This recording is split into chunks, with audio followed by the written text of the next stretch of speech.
Hey y'all. So, this is Jeffrey Epstein. All right.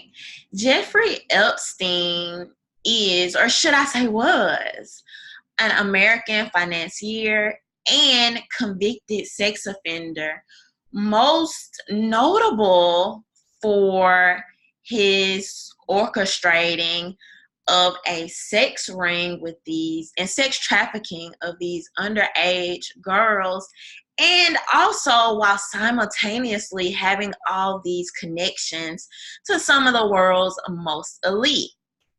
Well, somehow, some way, Jeffrey Epstein managed to commit suicide not even a full 24 hours, okay, after some very bombshell documents, hundreds of documents were released, detailing his activities and releasing some of the names of several people, high profile people who had connections with him, with those girls, and or were seen on that island. Interesting.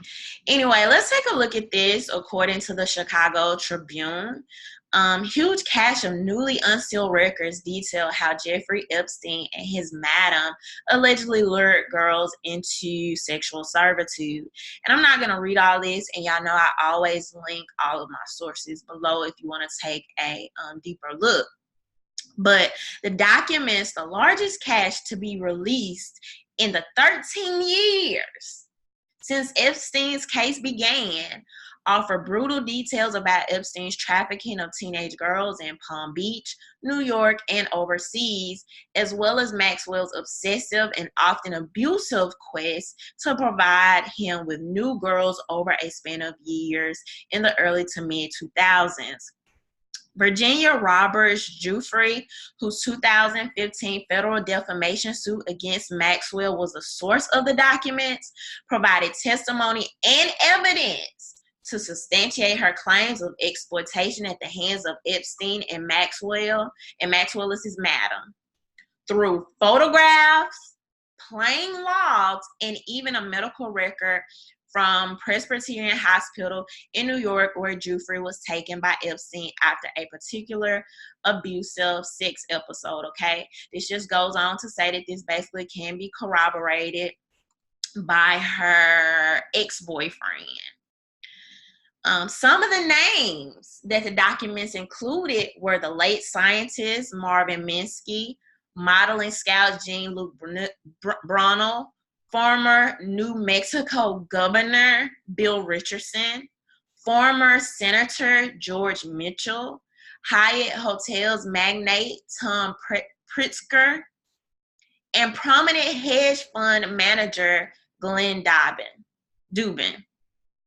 Giuffre has previously identified Epstein's lawyer, Alan Dershowitz, and Prince Andrew as two of the people who she's had sex with. Of course, we know all of the men are denying this and insisting that they never met this woman, right? But Epstein has been found dead in Metropolitan Correctional Center in Manhattan on Saturday. Unnamed officials have said the cause was suicide, but that has not been confirmed by the medical examiner as of yet. Other sources are saying that he hung himself, of course, right? So this just goes on to talk about how this can also be corroborated by one of the butlers on the island, one of the housemen. The cache of court documents, part of the defamations case motion for summary judgment, also shows that in 2006, when the Palm Beach police were investigating Epstein, he was being assisted by Maxwell as a part of a pyramid-like scheme the pair operated to lure young girls from around Palm Beach, focusing on schools, colleges, and spas, okay? So this just goes on to talk about that.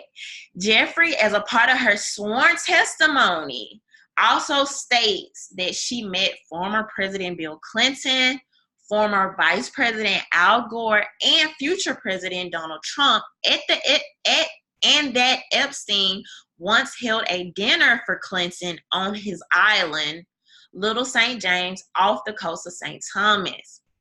She said in a 2016 deposition, she met Trump through her father, Sky, who worked as a maintenance man at Trump's Palm Beach home, Mar-a-Lago, and that to her knowledge, neither Trump nor Clinton had any intimate contact with us, referring to a group of girls Epstein kept at his beck and call for sex, okay? Jeffrey's lawyer, David Boyce, said there is nothing in the Maxwell case that showed any wrongdoing by Clinton, Gore, or Trump. So, this just goes on to talk about that. I would definitely leave this below if y'all want to continue reading this. Now,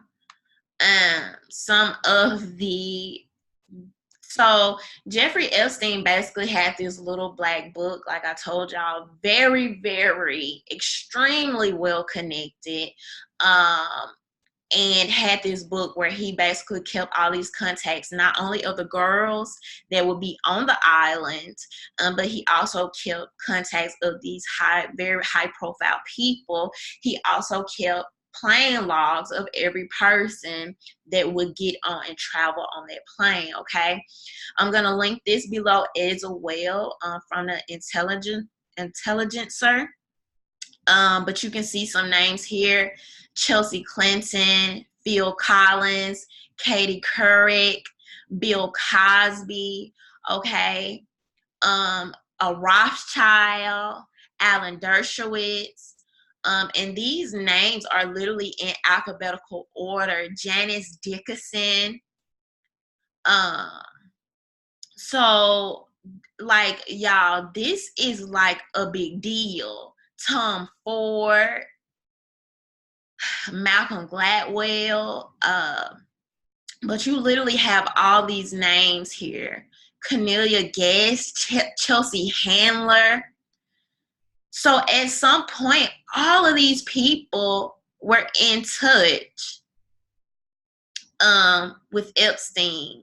Elizabeth Johnson, Richard Johnson, but there are tons of names on here. Senator Ted Kennedy, John Kerry. But I'm going to list this below so y'all can see all of the people that have been in touch with Epstein, most likely probably travel on that plane, had some type of possibly travel to that island. But we're not just talking about some Joe Smo here. Like, this is a very high profile person with a lot of connections.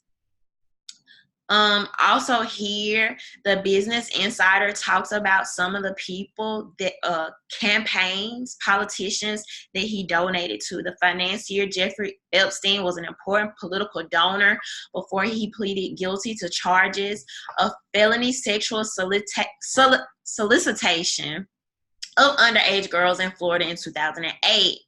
Epstein has donated $276,000 to politicians on both sides of the aisle, including Chuck Schumer, Bill Clinton, George H.W. Bush, and Bob Dole since 1990. All right. 3 of the public officials, Elliot Spitzer, Bob Packwood, and Bill Clinton, who have received donations from Epstein, have also faced allegations of sexual misconduct. So this just goes on to talk about this. And I will also link this article below as well if you want to continue reading this. But you have this man here, Jeffrey Epstein, who hundreds of girls allegedly have suffered at the hand of him and this madam, okay? This guy is super well connected. We're talking about socialites. We're talking about politicians. We're talking about people in academics, celebrities. Such a freaking high profile case, potentially like the most high profile case, literally, well, of my lifetime, okay? The deposition just coming out on Friday, and somehow he manages such a high profile case, but he manages to commit suicide. Not only that, he had previously been under suicide watch from back in July. Is this making sense to y'all? Does it seem like it makes sense? Does it seem to be somebody that could literally possibly have a huge freaking target right in the middle of his forehead?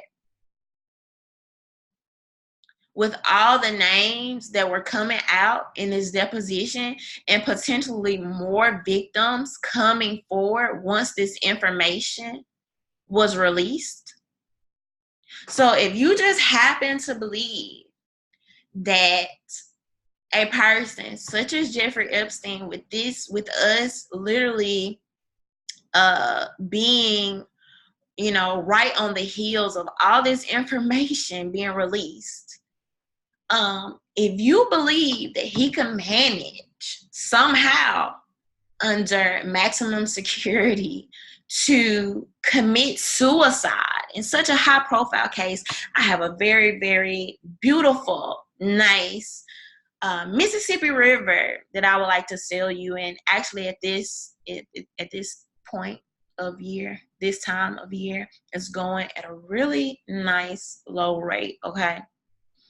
But anyway, so while y'all were once again through your manufactured outrage, arguing back and forth about illegal immigration, something that's just a simple common sense issue, while mass shootings were being politicized by the elitists and the puppeteers who continue to pull our strings, once again, the elitists are hiding their hands and potentially, once again, getting away with their heinous, murderous, and nefarious crimes, okay? I honestly believe that this will slowly and quietly move out of the mainstream and fade away into the blackness. But those are my thoughts. Leave your thoughts below. Don't forget to subscribe. Bye.